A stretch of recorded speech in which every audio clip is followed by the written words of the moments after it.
Once upon a time, in a quiet village beside a deep green forest, there lived a kind husband and wife. They loved each other very much, but their hearts carried one wish. They wished for a child. Every day, the wife would look out of her window toward the forest, dreaming of becoming a mother. One morning, she noticed something glowing deep inside the forest. Hidden behind tall trees was a mysterious garden filled with shimmering plants. At its center grew a magical herb with sparkling green leaves and tiny purple flowers. As days passed, the woman grew weaker, and the village healer said only the magical herb could save her. One night, filled with love and worry, the husband crept into the garden and carefully picked the glowing leaves. The magic worked.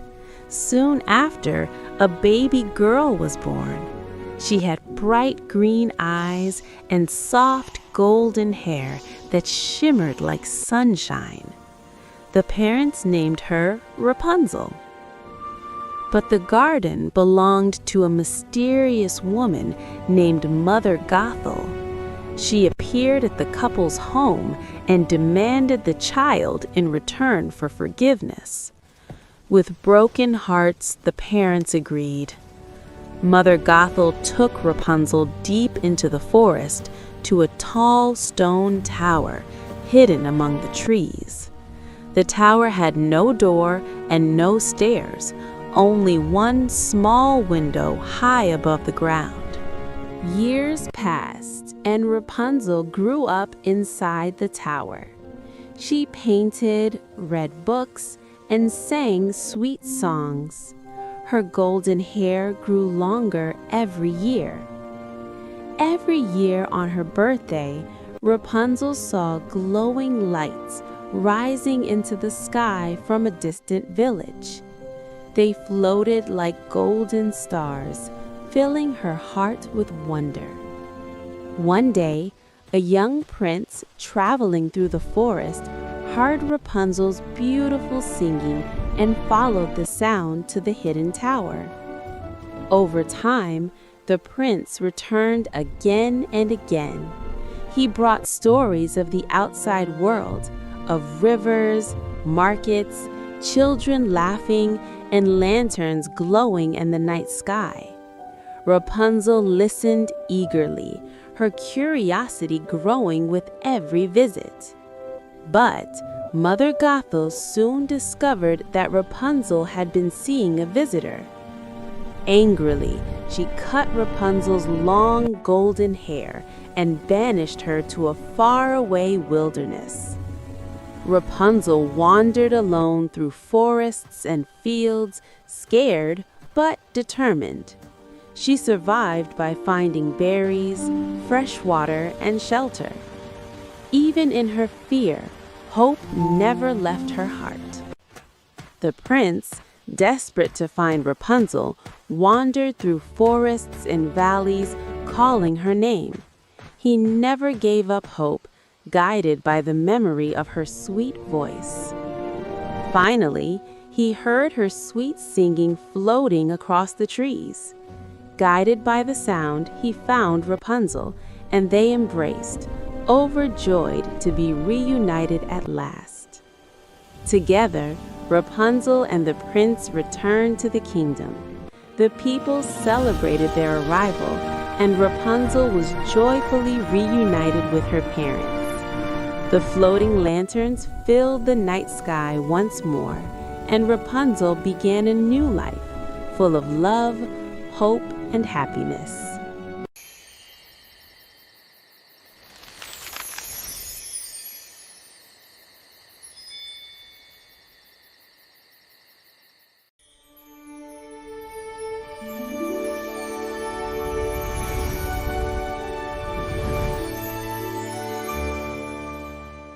Deep beneath the wide blue ocean, there was a magical kingdom full of light, color, and wonder, where mermaids lived peacefully among glowing corals and dancing fish. Ariel was not like the other mermaids. She was curious, adventurous, and always eager to explore new places and discover secrets hidden deep within the sea. Ariel's voice was the most beautiful sound in the ocean. When she sang, even the waves seemed to listen, and the sea felt calm and full of magic. By Ariel's side was her best friend, Flounder. Together, they explored the ocean every day, laughing, swimming, and sharing dreams of adventure. Ariel often gazed toward the surface of the ocean, wondering about the human world above, even though she knew her father had warned her to stay away. One night, Ariel saw a huge human ship floating above the sea. Her heart beat fast with excitement as she watched the humans from below. Suddenly, the sky grew dark, and a terrible storm shook the ocean. The ship rocked wildly as thunder roared and waves crashed loudly. In the chaos of the storm, a young prince fell into the cold ocean. Without thinking of danger, Ariel rushed forward to help him. Ariel held the prince carefully and swam with all her strength. Her heart was filled with worry, but she refused to give up. At last, Ariel brought the prince safely to the shore. As she looked at him beneath the moonlight, her heart felt something completely new. Ariel softly sang beside the shore, hoping her beautiful voice would protect the prince and guide him safely back to life. When Ariel saw humans coming closer, she quickly hid. She watched quietly as the prince slowly opened his eyes. Ariel took one last look at the prince before returning to the sea. She knew he would never know who saved him.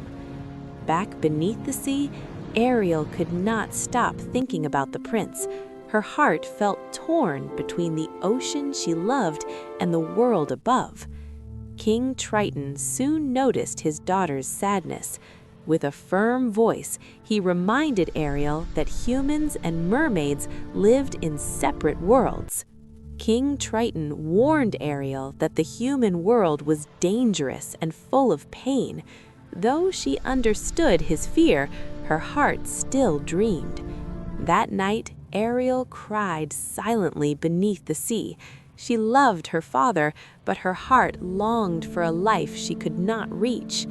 In the dark corners of the ocean, whispers spread about a sea witch who could grant wishes, but always at a terrible price. Though afraid, Ariel swam toward the dark cave. She knew danger waited inside, but her hope was stronger than her fear. In the depths of the cave, the sea witch Ursula appeared. Her smile was wicked, and her magic was powerful and dangerous. Ursula spoke sweetly and promised Ariel a chance to live as a human. Her words sounded kind, but danger hid behind her smile. The price was terrible. Ariel would have to give up her beautiful voice, the thing she loved most, in exchange for human legs. Ariel was scared, but her heart was full of hope.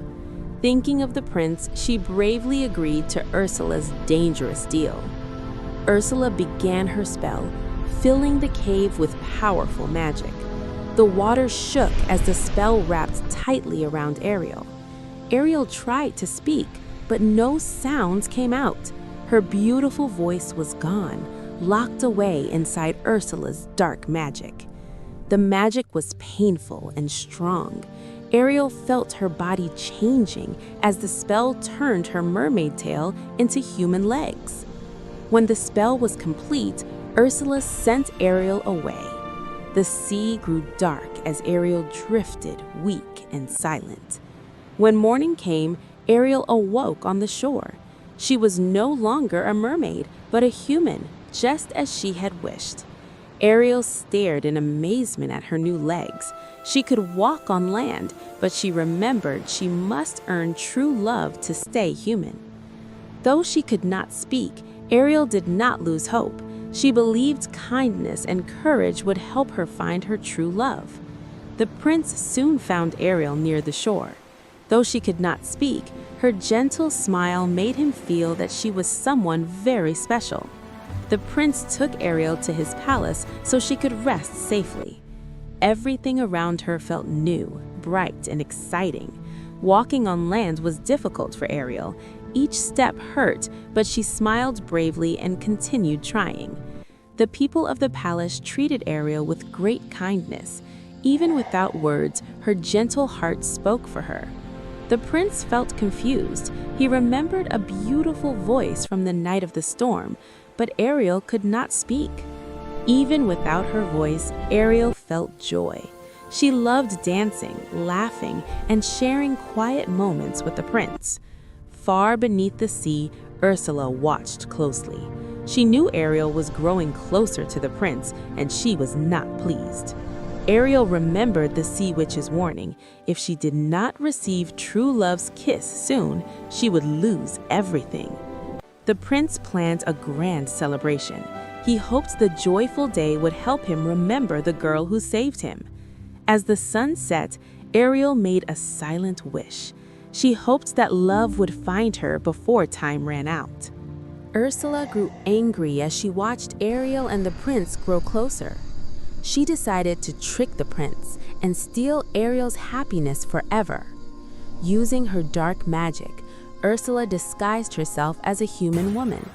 Around her neck hung a necklace holding Ariel's stolen voice. The prince heard the beautiful voice he remembered from the stormy night. He did not know it belonged to Ariel and fell under the spell. Ariel's heart broke as she watched the prince drift away. Without her voice, she could not tell him the truth. The palace prepared for a wedding. Ariel realized time had almost run out, and her heart filled with fear. Ariel's ocean friends had not forgotten her. They rushed to help, knowing she could not face danger alone. With courage and teamwork, Ariel's friends broke the spell. The magic holding Ariel's voice was finally destroyed. Ariel's voice returned at last. As she spoke, the prince recognized the girl who had saved his life. Furious and defeated, Ursula revealed her true form. The sea shook as she tried to take revenge. King Triton rose from the sea to protect his daughter. Without fear, he placed himself between Ariel and the angry sea witch.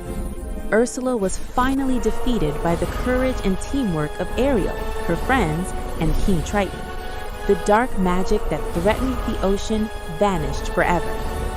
Ariel was finally reunited with the prince.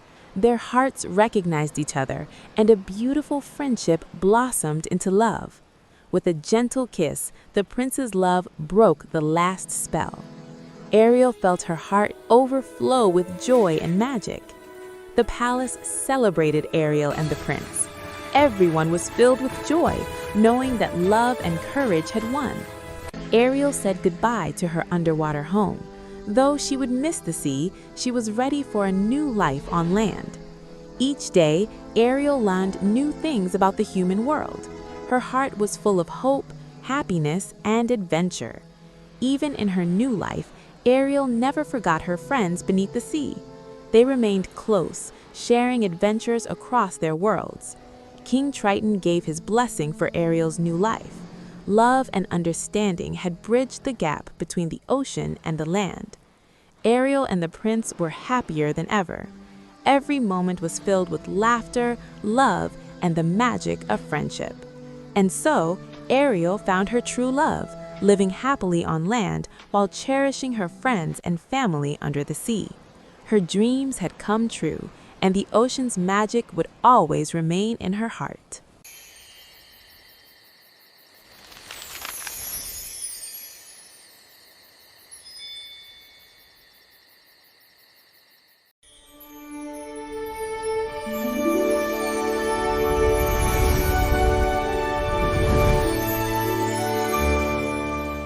Long ago, there lived a kind and lonely woman who wished more than anything to have a child of her own. One day, a wise old woman gave her a magical barley seed and told her to plant it in a flower pot.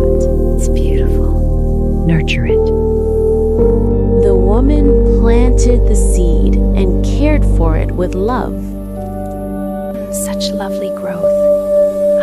Reaching for the sun. Soon, a beautiful flower grew with soft green leaves and a pink bud.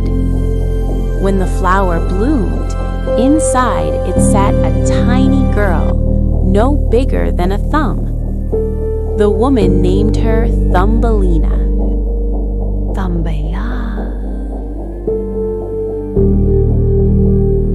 Thumbelina slept in a walnut shell, used rose petals for blankets, and had a blue-violet petal for a mattress. She was gentle, sweet, and loved singing to the birds. La la la, la la la, what a beautiful day. La la la, in my flower so gay. One night, while Thumbelina was asleep, a large, ugly toad jumped in through the window. The toad thought Thumbelina would be a perfect bride for her son. She carried the tiny girl away to a leaf floating on a river.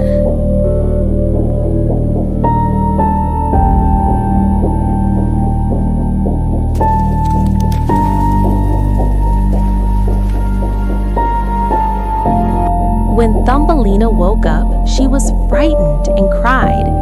A friendly fish saw her tears and felt sorry for her.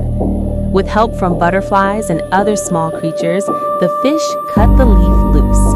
The leaf floated away and Thumbelina was free again. Thumbelina wandered through forests and meadows. She met kind beetles who admired her beauty, but other beetles said she was strange. Feeling sad and unwanted, Thumbelina left them and lived alone among flowers. Birds became her friends, and she sang for them every day.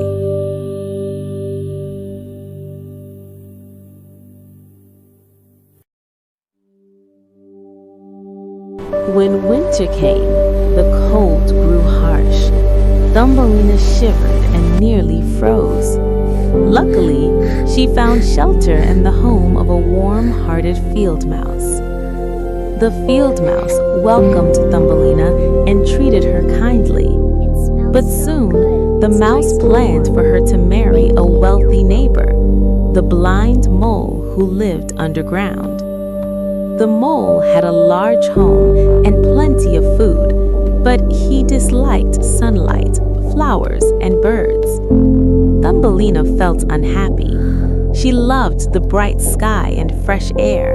She did not want to live forever in dark tunnels. One day, Thumbelina found a swallow lying weak and frozen in the tunnel. The bird had been hurt and could not fly south for winter.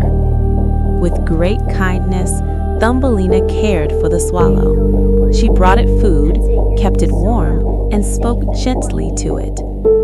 Slowly, the swallow grew strong again. The bird never forgot Thumbelina's kindness. Spring arrived, and the mole asked Thumbelina to marry him. Though she was afraid, she felt she had no choice. On the day of the wedding, as she walked sadly toward the dark underground home, she heard a familiar voice. It was the swallow, flying above her. Thumbelina cried out, and the bird swooped down. "Come with me," said the swallow. "I will take you far away where the sun shines and flowers bloom." Without hesitation, Thumbelina climbed onto the swallow's back. Together, they flew into the bright blue sky. The swallow carried Thumbelina to a warm, beautiful land filled with colorful flowers and sparkling streams. In the middle of a large white flower sat a tiny prince, no bigger than Thumbelina. He was the king of the flower people. When he saw Thumbelina, he smiled warmly. He had never seen anyone so kind and lovely. The flower people welcomed her with joy. The prince asked Thumbelina to be his queen. This time, her heart felt happy. She said yes. At their wedding, the flowers opened wide, birds sang sweet songs, and sunlight danced on the petals. The prince gave Thumbelina a pair of delicate wings so she could fly among the flowers like the others. He also gave her a new name, Maya, meaning little flower. Thumbelina was no longer lonely. She had found a home, friends, and true love. And she lived happily ever after in the sunny kingdom of flowers.